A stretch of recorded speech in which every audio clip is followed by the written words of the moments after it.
It's the Green Rush Nation podcast. I just had the bluest dream that you've ever seen, and I can't believe that shit was green, cause it hit so clean, and my history is a mystery. I don't give a fuck, I just hit the tree on the 5th degree. We don't pit for free. If you don't got 5 shit, get up and leave. It's the Green Rush Nation podcast.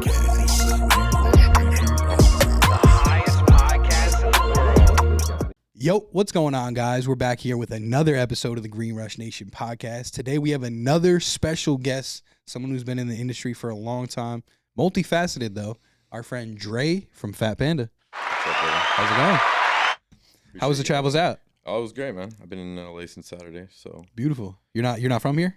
not originally. No, I'm from San Diego. Beautiful. Born and raised. But Born and raised. Kind of California baby. Moved all over. What a great place to be born and raised. Right? I love San Diego. No complaints. One of my friends lives down in Vista, so I head down there very often now, actually. Nice. It's beautiful down there. So here on the Green Rush Nation podcast, we have one question that we usually ask starting out. Do you remember your first encounter with weed, the first time you smoked it, and did you get high? Absolutely. I was a little bit of a late bloomer. It was actually, I went to school upstate New York at a school called St. Lawrence University. Okay. I played soccer there, short stint, but played soccer there. Okay. And a lot of the people there were purchasing weed or, flexing weed from California. I've obviously grown up around it, but never was like a big consumer till I fractured my foot. And they put me on some painkillers, kind of changed up my flow of life. Okay. Didn't really feel too centered. And I was constantly advocated upon, like, hey, man, you got to come get high at the dorm. You got to, like, smoke. How are you from California? You've never smoked? Like, what the hell? If I was out there, I'd be smoking every day. So your first time smoking was in New York? Was in New York, That's man. funny, Isn't bro. that crazy? That is. Isn't that And what did crazy? you smoke out of? It was a gravity bong, bro. Damn, they fucked you. They ruined me. They ruined me. I went to the cafeteria and had like 3 like breakfast sandwiches at like 10 o'clock at night, and they were the best breakfast sandwiches ever. Oh, I'm sure. Instantly, yeah. I would just say like, Did you hack up a lung? No, honestly, I just died, and I remember like saying some really like dumb shit, and everyone just laughed like, oh yeah, he's toasted. Yeah. And yeah. Did they ever put the box on you? Did they ever put the what? The box on you? Oh no. No. You know what that means? Yeah, right? yeah. I was gonna say if you started smoking in New York, you have to know what that means. Yeah. A lot of people don't though, so I'll just explain real quick. If you're really fucking high and it's maybe your first couple times, we used to fuck with people by pretending putting a box on their head, and then everyone would just go mute like, and pretend that their hearing was fucked up. So then they would feel like they were tripping even more. But don't do that. That's fucked up. But shit. So New York, what were you smoking on? Was it some gas? Like It was nothing special. Okay. Honestly, I'm sure they were taking these New York preppy kids for everything they could pay up and they were worth. I was an econ major, so it wasn't For hard sure. for me to do math on, bro, the conversion of that pound and what grams was. used to be $20.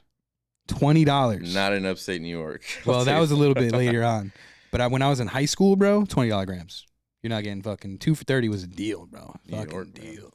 New York. Yeah. It still sucks, bro. The legal market is like kind of fucking crazy. Well, you guys are kind of pushing that whole terp pack right now, so I don't know New what the York's- fuck they're doing over there. I came out here 4 years ago, whatever they're doing.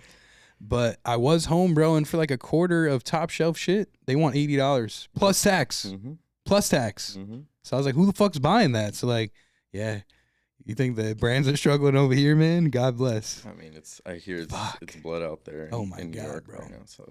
So speaking of that, you said you got it into it from a foot injury. So Yeah. were they trying to prescribe you like a bunch of drugs and shit? They were putting me on painkillers, and I just like immediately. I've never had a severe like injury. I never tore an ACL. I never did anything Fuck. crazy like that. So I've never been put on painkillers. And then dealing with the cold and transplanting from San Diego, that was probably depressing enough. Holy but, shit. yeah, instantly did not feel great. I felt it impacted my life negatively, and I gave it a try. And God bless. I always tell people I came into this as a patient, and now I'm a Thankfully, consumer though, recreationally, of course. but- Because those drugs, it could have went south, I mean, bro. We never know.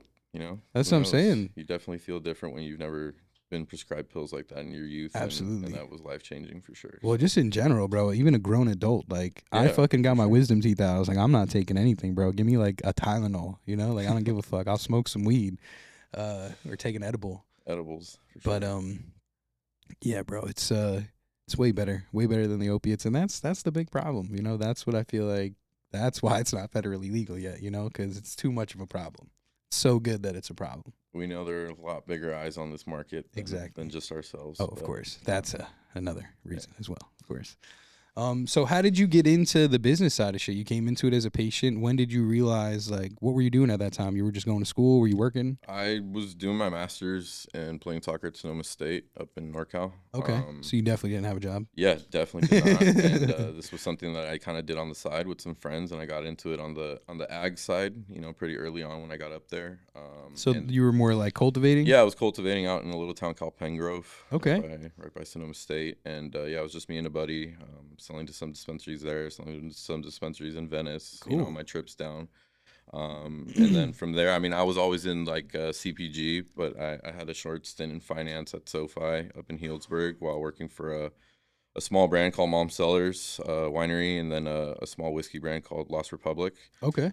So yeah, I've just always been around like, craft product and craft consumers, I'd say. Absolutely. I have a big appreciation for food and, the wine industry out there. But yeah, no, I just kind of always like connecting with people, connecting sales and marketing. Was working for a business analytics firm out of Napa, and the dean from the School of Business and Economics over at Sonoma State became the CEO at Cannacraft. Okay. I just happened to know Dennis Hunter over there, got a little bit more acquainted in the industry, and just started taking on, brands and kind of either bringing brands from other states, working with people trying to launch their brand. Yeah, it was around the Big Al Exotics phase right there in Sebastopol that led to that whole $100 eighth hype. And, Yeah. He's obviously gone on to do great things and is super respected in the market. And he God started in a bless. little 80 lighter in Sebastopol. So Hey. witnessing greatness like that, it just makes you a craft of, a fanatic of the product in the industry, and you want to see good brands survive. Being in alcohol, you learn that, not all the best brands get to market and are widely pushed in your Safeway or Vaughn. So it's really important to keep like, homegrown brands and I'd say like position brands that are mindful where they're positioning themselves and where they want to be and what they want to bring to the market. For sure.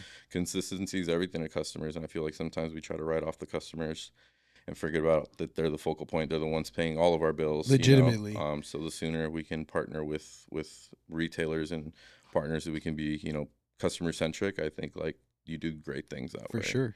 And like you said, it's like food, bro. Like I want to go to a restaurant that I know I'm going to order the chicken parm. Shit's going to taste the same every single time. A lot of the things that I've done with brands from out of state have been really about, having CEOs and CFOs understand the importance of freshness in California. And it's a consumable, Yeah. we all may be struggling on one day or another on a budget, and you may have to go to Bargain Market, but at least when you go to Bargain Market, you know that you got about 5 days left in that gallon of milk. You better make something with it or use it, For sure. Weed is a consumable. A lot of these companies come in from other states and think that, you can't be customer centric and freshness oriented, and they just it should be bought at whatever time it's grown. It's within the 1 year of testing, it's fine. And Yeah. no, if you want to be top of the game and you want to like, service the customer, like you should always try to shelve the freshest product. And Absolutely. that's something that we've come a long way on here in California, and we're proud of the partners we work with, because yeah, I think we're all about trying to give affordable, good quality, fresh weed. God bless. So, And how long ago did you start working with Phat Panda? I just hit my 3.5 years at the end of July. Beautiful. So I've been with them a while. They've been in California for about 5. Where are they from? They're originally from Washington. Okay. Rob and Katrina are the founders. Shout out to them. They gave me the opportunity to help them out here in California. It's been one hell of a ride, but yeah, I met them a while back, and I knew that they were in California. They were kind of, I think, setting up a few facilities and figuring it out. But then when I came on, it was just like it was a really lean team. They have a massive foothold in Washington. They're 15% of the market, all categories. Wow. I've never seen a facility, operate at that scale with that consistency. Like I said, at that scale is kind of crazy. How's the weed growing up there? It's all microclimate indoor. Okay. They have some LED, but a lot of it Is it growing as good as it is in Cali? No, our team here has really done a great job. I think the quality, obviously, like I said, they're at a huge scale up there. For sure. So quality, I think, is just naturally gonna Takes a little bit of a hit. Yeah, it takes a little bit of a hit when you're operating at that level, but they crush it up there. I'm blown away. I've never seen a brand from another state have such. How a different chokehold. is the market in Washington? Tremendously. Okay. I'll just start with first things first. COD's written into the legislature. Really? So I'm moving to Washington. Pay your bills. But yeah, COD's written into the legislature. Phat Panda is a full 100% plant touching company. There's not a prolific white label scene out there. None of these distro only. What do you mean by plant touching? Just for the people that don't know what that means. So because you can't like white label product out there, they have their own agriculture department. So they're doing pheno hunts, seed popping, Okay. all that, running, breeding their own genetics, floating that into the cultivation program, and they are 100% touching their product every step of the way. They're not using a co-packer, they're not using a distributor, they're 100% vertical. Okay. So I mean, obviously we're in California, so we know white label's pretty prolific out here. For sure. That's not something that's really seen out there. So you have to be plant touching. If you own a brand, you can't be owning stores. There is no shelving out there. It's very closely run to like alcohol. Okay. So marketing limitations are pretty strict out there. I have been to a couple of shops in Washington, and they were not like the shops here for sure. Crazy. When I did my tour out there, I think I probably went to over 20 shops, and I found one refrigerator for concentrates, and Wow. it was like a little like Red Bull refrigerator for some rosin that they That's have. crazy. They GameStop hang all their live resin. Wow. Yeah, and Phat Panda is just like a massive portion of the market out there. God bless. And what kind of products do you guys run up there? The same products you guys run down here? No, absolutely not. They have probably, don't quote me, but probably over 1,000 SKUs up there. Wow. They have a umbrella of brands. Holy shit. They're like Costco up there. Like, Okay. people will go there and spend $100-$200 on Phat Panda, but you're walking away with a little bit of everything. Wow. And your favorite. Yeah, they really do it crazy up there. Crazy volume, crazy SKU count. Yeah, but shout out to them. Interesting. Here we've really leaned into the things that are, keep us lean, and I'd say customers want the most from us. A little bit different of a SKU assortment. We launched a certain, I think we did 3 brands at the start: Snickle Fritz, Phat Panda, and Hot Sugar. We also had Abstract, which was our live resin brand. And to this day, really the only thing that's moving really well in the market and we've retained is Phat Panda and Snickle Fritz. Okay. Phat Panda is obviously our indoor microclimate flower, and then Snickle Fritz is our smalls. But yeah, we have an 1/8 and a 1/2 ounce, which is what's sitting here on the table. Snickle Fritz comes in a 1/8, 1/2 ounce, and ounce. And then we have our pre-roll assortment, which we don't have here on display, but we have a 28-gram jar, a 14-gram jar, a 3-pack tin, and then a single pre-roll. And I mean, I can't make enough of those. People really like the 28-gram jar. That's something Beautiful. that we kind of been Convenient, bro. disruptive with in the market, I think, and people really like it. And now I'm starting to see other brands do it. So For sure. yeah. I like the name, the Snickle Fritz, for the smalls. That's cool. It's caught some backlash here in California, and that's fine. I think Just because what? Snickle Fritz is like, oh, not good weed? people think that like we're like discriminating across our weed. Some buyers have made jokes about like, is this the stuff that hit the floor or something? Hilarious. And I find it hilarious. For Snickle Fritz, we like to be a little like edgy and crass. I we get have the strain names. People know them. They're fun. They're not. We try to be like a universal brand that's fun. It's 21 and up, obviously. For So sure. we just want to have a little fun and be a little bit like not as classed up and muted as some brands are in California. But yeah, I love the Snickle Fritz brands. We can't package enough of it. Stores shred through it. It's at a great price point, and it's the same COA, same flower, just Smalls. small buzz. I get it. So. I get it. I like the mason jars too. You don't see a lot of brands rocking those nowadays, but it's definitely keeps the authentic vibe. You know what I love most about it is like you just in like meetings or for stuff like this, the presentations like For better sure. when you have stuff in a food grade, glass jar. Absolutely. Yeah, people love them. Those are the same types of jars that we use for the 14-pack and the 28-pack pre-roll. Okay, so beautiful. People love them. I'm glad we have everything in glass. I think it's different. Definitely.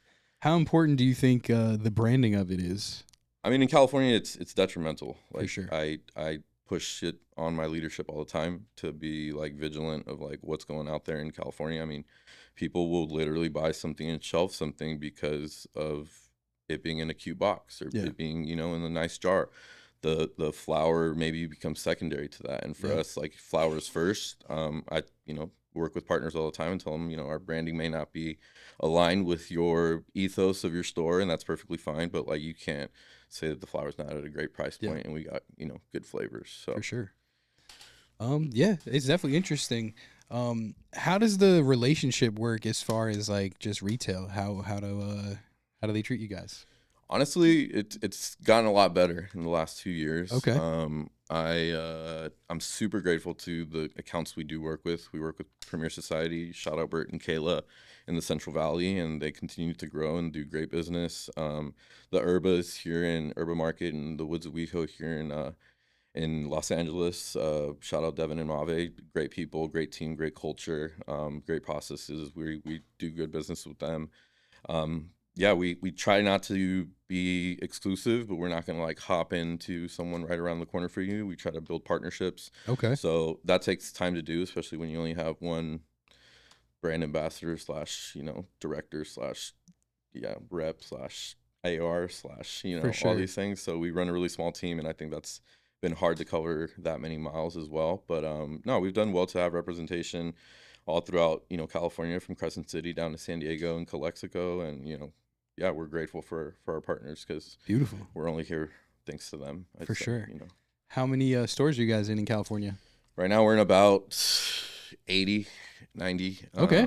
But we monthly ordering, that's what great. I always tell people. It's like we're in about 80, 90 shops, but monthly ordering, we're probably seeing about 60 to 70 of them, 50 to 60 of them. Okay. So That's not a bad number. We try to keep it manageable right now. We just deployed like our own like field marketing team finally, and they're getting out there. They're amazing. I really appreciate them. They've been, amazing the whole step of the way. Our designer Diego, who's not even really in charge of field marketing, has jumped in full force on like recruiting some amazing brand ambassadors, and we're starting to service our accounts a little bit better on the ready, Beautiful. on the go with every order, and it's been great. So yeah, no, That's important. happy about that. That relationship, you got to keep it strong, because we just talked about this on the last podcast, but that's the biggest relationship, between your partners, your retailers. They're going to be the people that are fucking pushing your shit too, so how important do you think like education is for the bud tenders? That's tremendous. Like, it's day and night. Part of the everyone wants to hop on a winning team, and coming from like Phat Panda, they're a winning team out in Washington, and I don't think they have to educate people on their brand as much. They've been operating and killing it in the market for 10 years.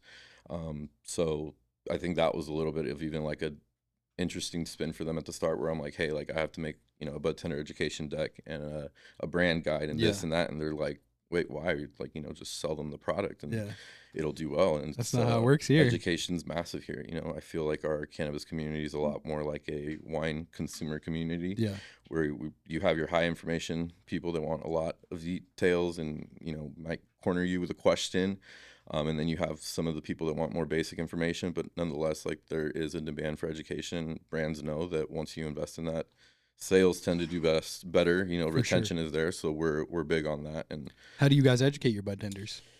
We have a brand education guide. We obviously do a sampling with that. We try to do like concentric events, whether it's like getting them lunch or something that's like focusing time on breaking bread with them. I'm not a fan of just like running through a slideshow and Of just course. like dropping, Do this. brain dumping a bunch of information on them. We like to there's obviously the brand education guide, which we make like ubiquitous for them. They can access it from their phone whenever they want. Perfect. We send out strain sheets anytime we launch new strains with testing ranges and terpene profile and principal terpene information. So we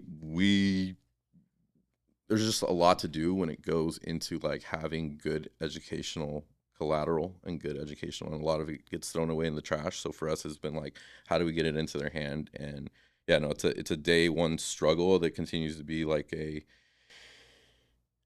hurdle for us to be like, hey, how do we make sure that they're being educated? But I think throwing events and doing something for their staff, whether it's lunch, giving them the time to like not just digest the information, but also like ask questions and engage with the product. That's the best way. But yeah, we're big on education. Dope. Hell yeah. No, it's super important. Any collabs you want to talk about? Yeah, this summer we're actually doing a collab box with Out the Blue Records. That's a music label here in LA. I'm a big familiar. fan of Bino Redu, Coot Corleone, Snoopy Harvard, Blue Bucks Clan. It's just people that I've listened to my entire life, and I am blessed to have a relationship with Louis Tay and Jay Shep, who are the owners of the label and the managers of the label. So kind of pitched them on this idea about a year ago, and they're doing some huge things. Bino just dropped a project, and he's dropping another one with Nipsey at the end of the summer, I believe. I'm not sure. They're having a huge concert at the YouTube Theater Fire. in October with Shout out to Caitlin, them. and Hell yeah. yeah, we're gonna be doing a drop with a donuts box with them. Details and designs will be released soon. Fire. But we're going to be releasing that at the Herba shops. So Herba Pico Boulevard, Herba Venice, Herba Culver City, and then the Woods of WeHo. Fire. And we're going to have a like a golden ticket raffle. But we're going to have an event, meet and greet, and like music listening sesh of sorts at the Woods of WeHo in West Hollywood. Fire. So you guys That's a are lounge obviously- also, right? Yeah, absolutely. Probably I don't want to put it on a pedestal, but I got to. That place is immaculate. It's beautiful. Like I Awesome. said, Mave and Victoria have done an amazing job running that place and just crafting a real vibe there. But you guys got to check it out. If I you have to haven't, come. I have you to gotta come. I have check not it been out. there yet. Yeah, you got it. Definitely. So how do they do it there, consumption wise? Is it they just have a bunch of pieces you can rent, or what's I mean, the vibe? you can buy pieces. They'll loan you pieces as well. Okay. But if you come through the dispensary and purchase a product, there's just a beautiful assortment of sesh spots, from like loungers and living room type tree houses, glass houses, pergolas. There's a cafe back there. Okay. So you can get your chips and hummus and get a tea, get a coffee. It's a vibe for Beautiful. sure. It's something that most people don't see. If you come, especially from out of state, if you're a tourist, Oh, I'm sure it's it's something like that nothing. you wouldn't believe. Like, is this really happening? We Yeah. just did a tasting there yesterday, and yeah, it was great to like engage with customers and like talk about the product, but also consume it with them. Yeah. And yeah, it was amazing. See, that's the even better part, because now you can really connect on a different level. 100%. Yeah. And I mean, most people try to send brand ambassadors to these things, but I think it's beneficial for a CEO, for a CFO to come and Get out see there. someone directly engage with their product and give feedback. I think Yeah. that's tremendous. So that's really the value of those spots, besides them being so beautiful. But yeah, you get to learn about your product, which is cool. Awesome. And what kind of event are you guys throwing there?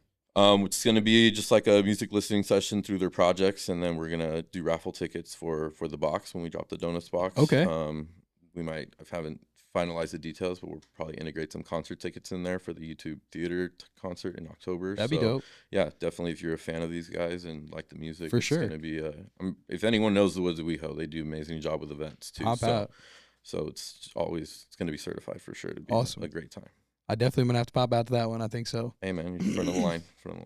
Appreciate it. Shit. So speaking of that, I come from a music background as well, and I'm starting to realize more and more every day, like how much it's integrated. The worlds are together. They're one.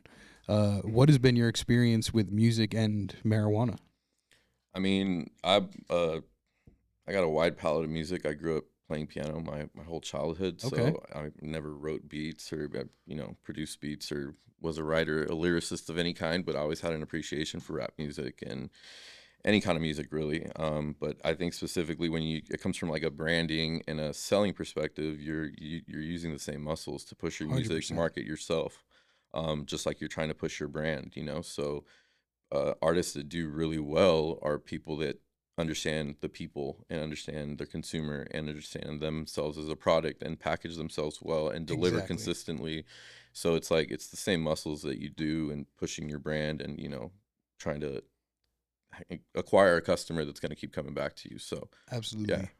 And the cool thing about it too is obviously if you have a great weed brand and then the music's fire, you're gonna get fans anyway. Because they're absolutely, gonna be like, holy shit, this guy has great weed and he has great music. I'm a fan. it's organic, and we know that we all know, especially here in LA or California. I mean, weed and good flower and music and studio time and people and culture and listening parties, like that's all hand in hand. For sure. It's a space where we see it consumed avidly, and you're not asking the guy what they're smoking, but you just know that shit got you high and Yeah. it was fire, Yeah. So Bro, I was the guy at all my studio sessions that was trying to get like all the engineers and shit. I'm like, yo, you guys want to take a dab? They're like, a dab? Like, yeah, bro, fucking take a dab. You're the hot knife guy. Yeah, man. I would just be fucking getting everyone dabs, and I would have joints. I'm like, yo, you trying to smoke a joint? You want a beer? What are you trying to do? Like, they're like, yo, you trying to record music? I'm like, I'm ready to go when you are. You just let me know, but I'm just asking you if you're trying to get on this level, like. But a lot of people weren't trying to rip dabs during a studio session. Not that. But I was with it. I'm still with the shits every day. For me, it's different though, because I don't get high like other people do. So if I take a dab, that shit's gonna get me motivated. I don't want to fucking slump, and depending on the dab, of course. We're definitely cut from a different cloth. For like sure. Being in the space, like For being sure. able to smoke the way we do and, you know, still operate, I think Exactly. is something that not everyone can do. So Yeah. forget Yeah. that sometimes. I do. But I've always been like this, you know. This has just always been me. So I forget sometimes that, yeah. You've been smoking since you were I young? started smoking when I was 19. 19. So I was kind of a late bloomer, but since then, like, it was just all gas, no brakes, you know, like I just haven't slowed down. It came to a point, I don't know, like I couldn't tell you how much I smoke in a week or a day or whatever, but it's not a little amount, you know. But the way I used to make it work was, fuck, it's been long enough now, but I used to flip packs back in the day, so smoking wasn't a problem for me, you know. But it was different though, because fucking having the weed in your trunk and trying to get it back to your crib and break it down, like that pressure. It was the whole thing. Fucking A, bro. Yeah. It was like almost like it wasn't worth it, you know? And then there were sketchy people out there that try to rob you and shit. You're like, nah, is this all worth it? But it was all worth it. You just got to learn how to move, you know? And I learned how to move correctly. Don't ever fucking try to serve the people that are hitting you up. Just, hey, you know anyone who sells weed? Like, no, absolutely not. What the fuck? So yeah, bro, you just live and you learn. But different times. That's why, like, I couldn't believe the extent that people were dedicating their lives to it out here. Yeah. You know, you come from here, so I'm sure you've seen it. You've been around it your whole life. I mean, I've seen it from, you know, early on in San Diego, it being pushed on the street to, you know, what consumerism was at the 215 stage, you know, especially in cities like, I was in the Bay a lot, you know, Oakland, San Francisco, that's deep soil there for that, you know, living somewhere like Santa Rosa. I always say Santa Rosa is a Silicon Valley of weed. Like, you see the best product come through there, you know, some of the best farmers come through there. And yeah, I think I was in a special place at a special time, and I got to like learn from some like really, really, I would say, impactful people. And yeah, no, I think it's a blessing to be a part of California cannabis, honestly. Did you think that this would be your trajectory? Absolutely not. Okay. Absolutely not. What did you plan on doing? I mean, I was doing business intelligence for, like I said, like distribution companies, like looking at building consumer behavior, like models on like pricing and stuff like that. I'm sure that's super helpful though. It's nice to have, it's like, I don't know, knowing how a car works. I don't know how a car works, but you know, knowing how a car works, and you probably are like buying and acquiring cars, you know, you know how the inner workings go. So I understand what all these cannabis brands are trying to get to on a macro level. It's just different how definitely the tactics in the market, but seeing what I saw in alcohol is like why, I don't know, I'm committed to the market, just because you know, a lot of alcohol is a lie, and the best brands aren't surviving. And you know, there'll be VPs walking through Safeway saying, hey, we got a display there and it's filled with dog food and dismantled by 7 a.m. and there's, you know, cheesecake on sale right there at that same spot. And yeah, it's a fraud. So like being connected to the plant and having like appreciation for it, like I want to see some plant touching companies like survive and make it in California, because I think that's really what like the consumer deserves and what we want here. You know, we value that. Absolutely. And like you said, giving them a good quality at a good price, like that's key. Yeah, man. It's I think that's really where I like appreciate my leadership at the company, just because they've really grown aware of like how crazy the, you know, some brands are trying to still gouge the market. And I mean, pushing over a $50 eighth is crazy right now. You know, that thing better walk on water or something. But there's still brands trying to get their eighth above $70, and I just don't think that's fair to the consumer, especially like where our economy's at right now. So we try to, like I said, deliver a good quality at a really good price, and yeah, we try to be affordable, just because it's not fair. It's not right what's happening with some of these indoor brands. But still got to be the culture. Hey man, for the culture, you know? I think if you package that brand and it has, you know, you're doing those crazy $200 hoodies and you're giving those away, and you know, you're doing out crazy staff appreciation stuff like that, like absolutely, you know. But we all know how much it costs to grow a pound of weed, you know, indoor or not, and yeah, I think some people still are trying to get away with a lot, you know. Absolutely. So, let alone package it and fucking sell it, you know? Yeah, like, that's and then they give it to you in a Mylar bag you can't see, and you're like, what? Like, at least put it in a nice jar or something. It's crazy. What advice do you have to someone who's trying to get into the cannabis space? Oh man, I don't think I'm qualified to give advice like that, but yeah, I mean, I'd say be a steward of the plant first. You know, you have to be, I'm not going to say you have to be a consumer, but it really helps to be a consumer. For sure. But you have to be a steward of the plant. Like if you don't have like the baseline understanding of like how the plant works and and where a brand is trying to facilitate whatever extraction, whatever, flower, whatever, and where they're trying to position the value or the need.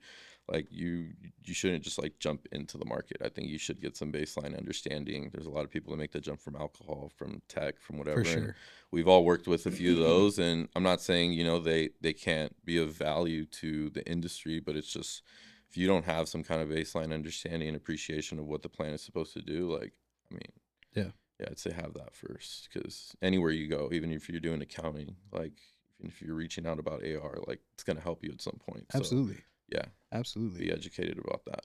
And how important is it for you guys to have like you and brand ambassadors to just be out there and get to the people? I mean, we kind of lean in. We have a pretty small team still, 9 of us across the state, Okay. for our brand ambassador team, but we're probably doing demos twice a month at each store, if not at least once. Yeah.